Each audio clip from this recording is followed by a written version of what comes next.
दोस्तों इस वीडियो में हम आपको बताएंगे रीजनिंग के दोस्तों कुछ टॉप क्वेश्चंस जो बार बार परीक्षाओं में पूछे जाते हैं। दोस्तों रीजनिंग में कुछ सेट पैटर्न के प्रश्न होते हैं जो हमेशा एग्जाम में पूछे जाते हैं। उन प्रश्नों को दोस्तों इस वीडियो में हम शामिल किए हैं और दोस्तों सभी प्रश्नों को सॉल्व करने के लिए इस वीडियो में दोस्तों हम आपको बहुत ही आसान तरीका भी बताएंगे ताकि आपको रीजनिंग के प्रश्नों को सॉल्व करने के लिए पेन उठाने की जरूरत ना पड़े। और हम आपको बता दें दोस्तों ये सारे क्वेश्चन आपके आगामी सभी परीक्षाओं के लिए बहुत ही महत्वपूर्ण है, इसलिए दोस्तों आप सभी प्रश्नों को ध्यान से देखिएगा। तो आइए दोस्तों देखते हैं पहला प्रश्न। देखिएगा दोस्तों पहला प्रश्न बहुत ही इंपॉर्टेंट है। ऐसे क्वेश्चन दोस्तों हमेशा एग्जाम में पूछे जाते हैं। यह भी पूछा गया प्रश्न है, आसान तरीका बता रहा हूं, एक बार पहले प्रश्न को दोस्तों ध्यान से पढ़िएगा। प्रश्न है दोस्तों यदि 4 गुने 2 गुने 6 बराबर 1626 तथा 3 गुने 7 गुने 4 बराबर 974 हो तो 5 गुने 6 गुने 8 बराबर क्या होगा, क्वेश्चन मार्क है, ये आपको बताना है। दोस्तों कभी भी इस टाइप का क्वेश्चन आपके एग्जाम में दिखेगा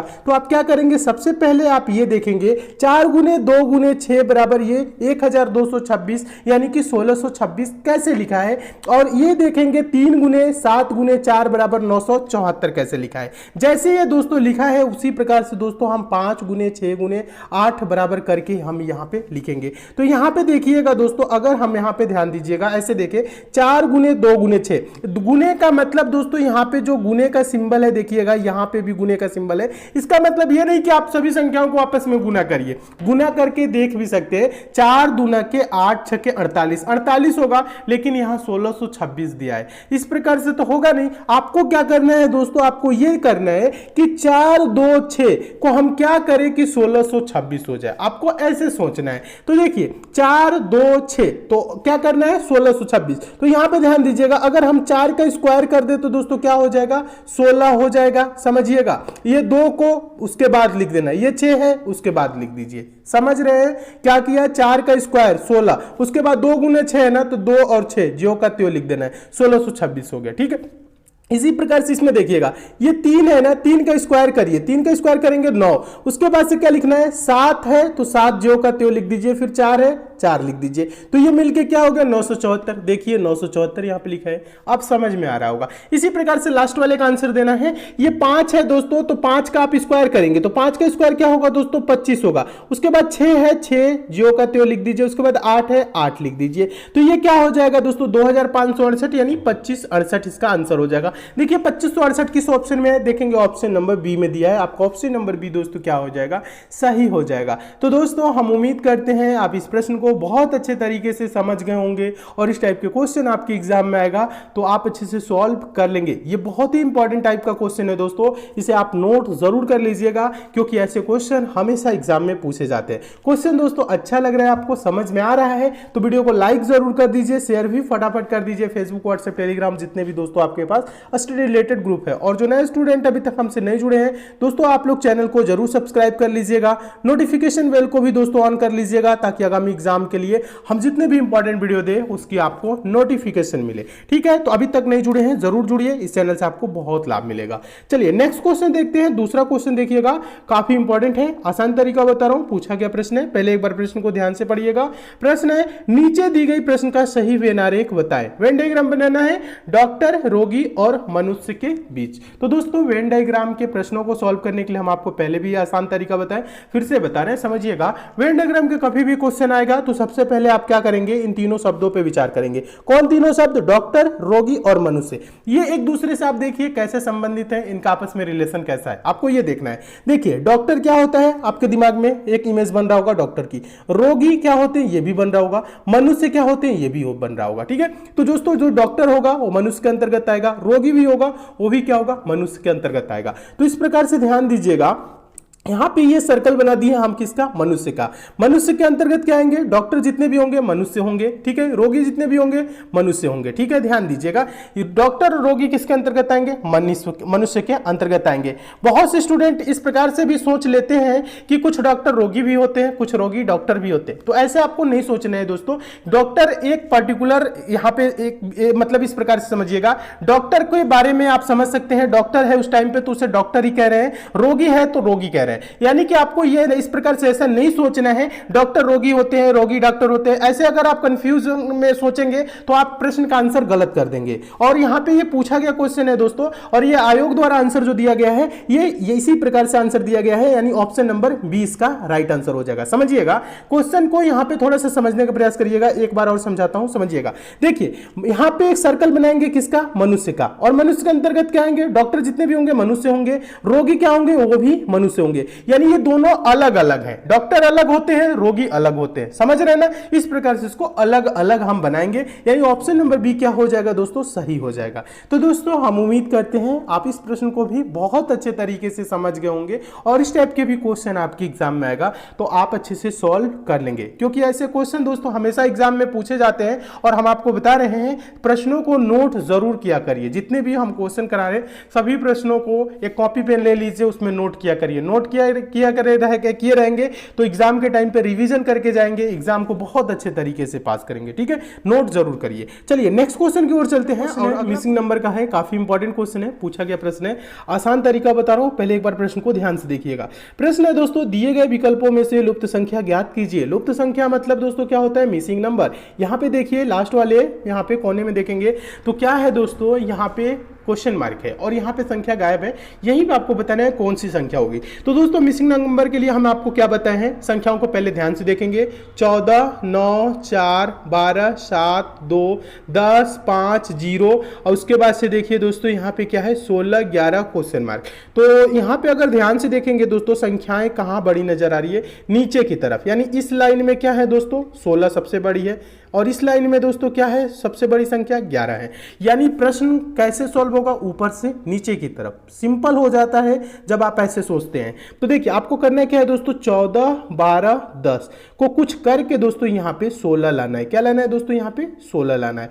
तो 14, 12, 10 जोड़ेंगे तो दोस्तों क्या होगा? 16 नहीं होगा। आप ऐसे देखिए, थोड़ा सा ध्यान दीजिए। 14, 12 जोड़ेंगे तो दोस्तों क्या हो जाएगा? 26 हो जाएगा। इसको प्लस करेंगे तो क्या होगा? 26। और इसमें से क्या करिए, 26 में से इसको माइनस कर लीजिए।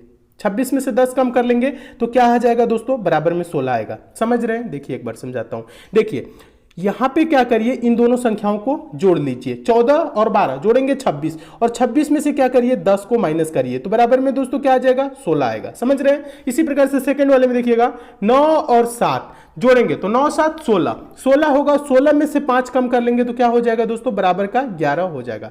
16 में से 5 कम करेंगे तो क्या होगा? 11 ही होगा ना। 9, 7, 16, 16 में से 5 कम करेंगे 11। समझ रहे हैं? इसी प्रकार से दोस्तों 4, 2 जोड़ेंगे 6, और 6 में से माइनस करेंगे 0। 6 में से 0 घटाएंगे तो बराबर में दोस्तों क्या होगा बताइए? बराबर में यहाँ पे क्या होगा? 6 ही होगा। तो देखिए यहाँ पे 6 होगा, तो 6 किस ऑप्शन में है? देखेंगे ऑप्शन नंबर सी में है। आपका ऑप्शन नंबर सी दोस्तों क्या हो जाएगा? सही हो जाएगा। तो दोस्तों हम उम्मीद करते हैं आप इस प्रश्न को बहुत अच्छे तरीके से समझ गए होंगे, और इस टाइप के भी क्वेश्चन आपके एग्जाम में आएगा तो आप अच्छे से सॉल्व कर लेंगे। इंपॉर्टेंट टाइप का क्वेश्चन है दोस्तों, इसे भी नोट जरूर करिएगा। ऐसे भी क्वेश्चन हमेशा एग्जाम में पूछे जाते हैं, और क्वेश्चन अच्छे लग रहे हैं दोस्तों, समझ में आ रहे हैं, वीडियो को लाइक शेयर जरूर करिए। चैनल से जुड़िए। आप कोई भी एग्जाम की तैयारी कर रहे हैं और नीचे कमेंट करके बताइए अभी आप कौन से एग्जाम की तैयारी कर रहे हैं, ताकि उस एग्जाम की भी प्रिपरेशन हम अच्छे तरीके से करा सके। ठीक है, नीचे कमेंट करके जरूर बताइए। देखिएगा चौथा क्वेश्चन है, काफी इंपॉर्टेंट क्वेश्चन है, बहुत बार एग्जाम में पूछा गया है। आसान तरीका बता रहा हूं, पहले एक बार प्रश्न को ध्यान से पढ़िएगा। प्रश्न है दोस्तों, यहां पे ध्यान दीजिएगा। एल और एम बहनें हैं, पी एल का पति है, ओ एम का पति है, क्यू एम और ओ का पुत्र है। यहां पे कह रहे हैं तो एल और क्यू का क्या संबंध है? एल और क्यू का क्या संबंध है, आपस में कैसे संबंधित है, ये आपको बताना है।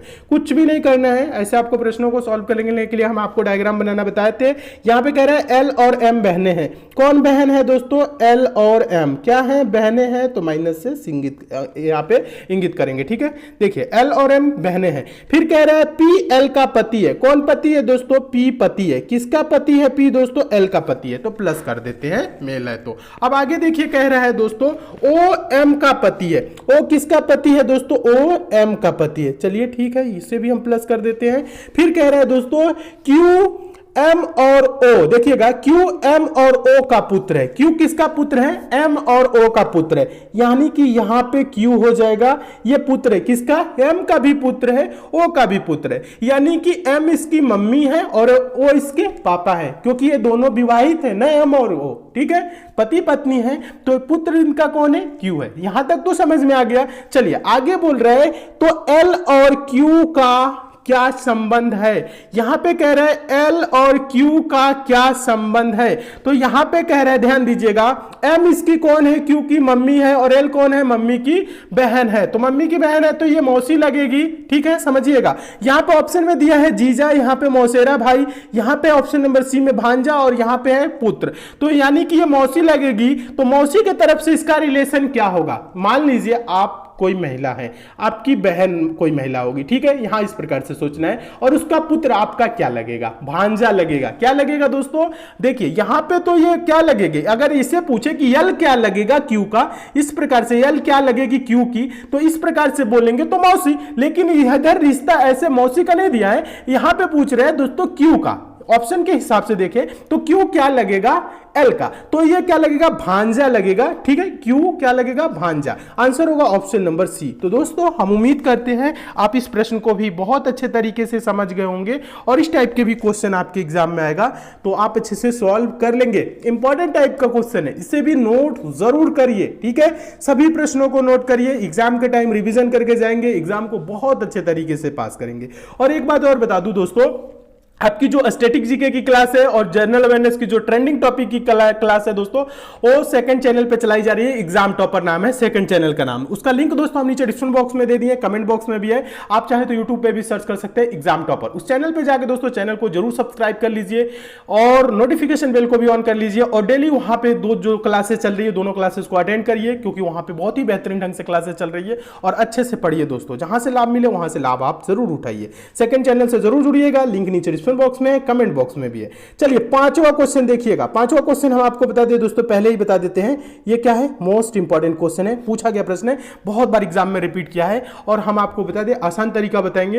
पहले क्या करिए दोस्तों, आप प्रश्न सॉल्व करने से पहले वीडियो को पॉज करिए और अपने आप से सॉल्व करने का प्रयास जरूर करिए। देखिए क्या आप इस प्रश्न को सॉल्व कर पा रहे हैं कि नहीं कर पा रहे हैं, देखिए उसके बाद से वीडियो को देखिएगा। हम देखिए बता रहे हैं कैसे सॉल्व करना है, आप एक बार ट्राई जरूर करिएगा अपने आप से भी सॉल्व करने का। क्वेश्चन है, दिए गए विकल्पों में से संबंधित संख्या को चुनिए। कहने का मतलब है दोस्तों, यहां ऐसे देखना है, यहां पे 20 का संबंध दोस्तों जिस प्रकार से 6 से है, उसी प्रकार से आपको बताना है 40 का संबंध किससे होगा, इन चारों विकल्पों में से कौन सा विकल्प सही होगा। तो देखिए हम आपको आसान तरीका बता रहे हैं, समझिएगा। 20 को हम 6 कैसे कर सकते हैं? 2 से अगर दोस्तों भाग करेंगे तो क्या होगा? 10, और 10 में से 4 माइनस करेंगे तो 6 हो जाएगा। इसी प्रकार से 2 से भाग करेंगे 40 को तो कितने बार में जाएगा? 20, और इसमें से 4 माइनस करेंगे। जब इसमें से दोस्तों जब 4 माइनस करेंगे तो होगा 16, लेकिन देखेंगे 16 किसी ऑप्शन में नहीं दिख रहा है, तो प्रश्न क्या होगा दोस्तों? ऐसे सॉल्व नहीं होगा। जब ये प्रश्न ऐसे सॉल्व नहीं होगा तो कैसे सॉल्व होगा? अब हम इसको अलग तरीके से सोचेंगे। अलग तरीके से दोस्तों हम कैसे सोच सकते हैं, थोड़ा सा ध्यान दीजिएगा। अब देखिए आप चाहे तो ऐसे भी कर सकते हैं दोस्तों, 20 में से क्या कर सकते हैं दोस्तों? 20 में से आप घटा के भी देख सकते हैं। 20 में से क्या करेंगे दोस्तों? 14 घटाएंगे, ठीक है। 20 में से 14 घटाएंगे तो क्या हो जाएगा दोस्तों? 6 होगा। इस प्रकार से 40 में से दोस्तों 14 घटाएंगे, ध्यान दीजिएगा, 40 में से आप क्या करिए? 14 घटाइए, ठीक है। 40 में से दोस्तों 14 घटाएंगे तो क्या होगा? 26 होगा। लेकिन 26 देखेंगे किसी ऑप्शन में है, 26 भी किसी ऑप्शन में नहीं है, तो प्रश्न ऐसे सॉल्व नहीं होगा। अब क्या करेंगे? कुछ अलग तरीके से सोचेंगे। देखिए हम यहां पे आपको समझने का तरीका समझा रहे हैं कि आप कैसे कैसे सोच सकते हैं, सॉल्व करने का तरीका समझा रहे हैं, ठीक है। तो आप ऐसे ऐसे प्रश्नों को सोचने का भी तरीका सीखिए, कैसे प्रश्नों को हम सोचते हैं, कैसे इसका आंसर लाएंगे। हम तो डायरेक्ट आंसर आपको बता देंगे, आप डायरेक्ट देख भी लेंगे, लेकिन एग्जाम में जाएंगे तो आप सोच ही नहीं पाएंगे। इसलिए दोस्तों हम यहां पे आपको क्या कर रहे हैं? सोचने का तरीका बता रहे हैं, आप कैसे कैसे अलग अलग तरीके से इस प्रश्न को सोच सकते हैं। जब भैया ऐसे सॉल्व नहीं हुआ तब हम क्या करेंगे? दूसरा रूल अप्लाई करेंगे। अगला रूल क्या होगा दोस्तों? यहां पे 20 और 6 है, इसको आप कटाइए, 2 दहा में 20 और ये 2 तिहाई 6। रेशियो क्या आया दोस्तों? 10:3 का, 10:3 ये रेशियो आया। इसे भी कटाइए दोस्तों, यहां पे भी 10:3 करना है तो 4 से कटाएंगे तो 4 दहा में 40 और 4 तिहाई दोस्तों क्या होगा? 12। यहां पे 12 होगा तभी 4 से कटेगा और 10:3 आएगा, यानी क्वेश्चन मार्क पे क्या होना चाहिए? 12 होगा तो 10:3। यहां पे ध्यान दीजिएगा, पहले में ये क्या आया? 10:3, यहां पे दूसरे में भी 10:3 करने के लिए 4 से कटाए, 4 दहा में 40, 4 तिहाई 12, यानी क्वेश्चन क्वेश्चन मार्क पे क्या होना चाहिए, 12 होना चाहिए। 12 देखिए किसी ऑप्शन में है, देखेंगे हाँ ऑप्शन नंबर डी में है, तो आपका ऑप्शन नंबर डी दोस्तों क्या हो जाएगा, सही हो जाएगा। देखिए एक बार और समझाता हूं, कुछ नहीं करना है। यहां पे कटाइए 2 से कटाए हैं तो 2 दहा में 10 और ये 2 तिहाई 6, और यहां पे रेशियो क्या है दोस्तों 10:3। ध्यान दीजिएगा, बहुत से स्टूडेंट ऐसे सोच रहे होंगे यहां पे 2 से कटाए तो ऊपर वाले में दूसरे में भी 2 से कटाए, नहीं यहां पे 10:3 है तो इसे भी हम 10 करेंगे तो 4 से कटाएंगे, तो 4 दहा में 40 होगा ना, यानी 4 से कटाएंगे तो 4 दहा में 40, 10 और 10:3 करने के लिए देखिए 4 दहा में 40 तो 4 तिहाई 12, यहां पे 12 होना चाहिए, 12 होगा तभी ये यहां पे 3 होगा, 10:3 का यहां पे भी रेशियो आएगा। तो यहां पे क्वेश्चन मार्क पे क्या होगा 12, यानी ऑप्शन नंबर डी दोस्तों क्या हो जाएगा, सही हो जाएगा। तो दोस्तों हम उम्मीद करते हैं आप इस प्रश्न को बहुत अच्छे तरीके से समझ गए होंगे और इस टाइप के भी क्वेश्चन आपके एग्जाम में आएगा तो आप अच्छे से सॉल्व कर लेंगे। ठीक है, क्वेश्चन अच्छे लग रहे हैं दोस्तों, समझ में आ रहे हैं, वीडियो को लाइक शेयर जरूर करिए, चैनल पे नए हैं तो चैनल को सब्सक्राइब करके भी जुड़ जाइए। और एक बात और